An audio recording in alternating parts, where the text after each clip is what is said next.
Welcome. It is March 23rd, 2023. So, another interesting day. Usually, the day after FOMC is very volatile as well. And you can kind of see that in today's range of the candles. So, basically, in the overnight session, we didn't look below the day's close. And then it was straight rally for there and fairly bullish in the morning. So let's look at the ETH session, the 5 minute. So this was the close. We opened back up here. And basically we had made a slightly higher high, and then this confirmed the higher low. And then we never retested 700 on the overnight session. And then it's nice slow grind up until eventually it kind of squeezed here. But then again, held above 760. I did try short at 760, fail, and then I tried a long, just risking 12 points, target 810. So it worked out, but the 760 short was actually kind of silly. Anyways, and then a nice slow grind up into pre-market, a little consolidation, and then RTH session opened. And basically we were opening right on support. And there was quite a fight here in the morning for the first, say, half hour, before we finally did pick a direction. And then basically it was on for a squeeze, right? Should have been a level at 960 probably, and 940 wasn't super relevant anymore. I find it really hard to do levels the day after big volatility events. I'll have to work more on that, but anyways, we held the 860, and on the 1 minute you can kind of see what really happened here. So to me, pops, sells, and then it reclaims slightly higher high than here, higher low than here. So you can get long in here at the 860, risking versus that previous low. And then it was a nice grind up to 900 and above, little squeeze, some selling, basically back tested the open range.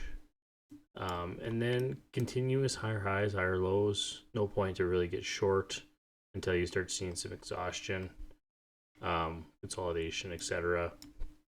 At 1300, it tried to roll over, got bought back up for one last final push, kind of as a blow off top, and then it just distribution before it finally did roll over. I don't know if there was a news catalyst or anything, but you can kind of see any higher high is any high is basically slightly lower or flatter than the previous. And we're making higher lows. Like here's kind of a failure.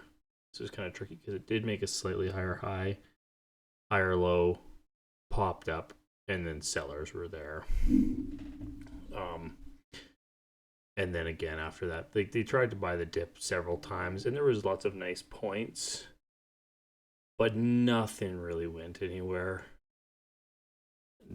at this point. As it was below 1300, it was worth the short. And then once 1400 couldn't reclaim, that's when the selling accelerated, right? There's VWAP from RTH here. So right around, couldn't reclaim VWAP, and then it was just a big sell, right? So once it broke the opening range, that's when the selling really accelerated, right? Because anyone that bought today is now underwater.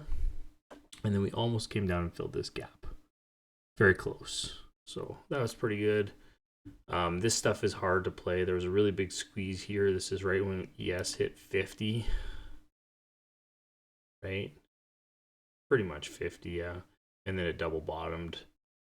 And lots of volatility into the close as people are positioning for the rest of the week. Well, Friday. But yeah, this stuff is you get a very aggressive move like this, I think it's worth fading, especially if it's into something, it's close to getting closer to VWAP. But you got to be willing. I would keep stops tighter on this because it could easily squeeze all the way up into VWAP.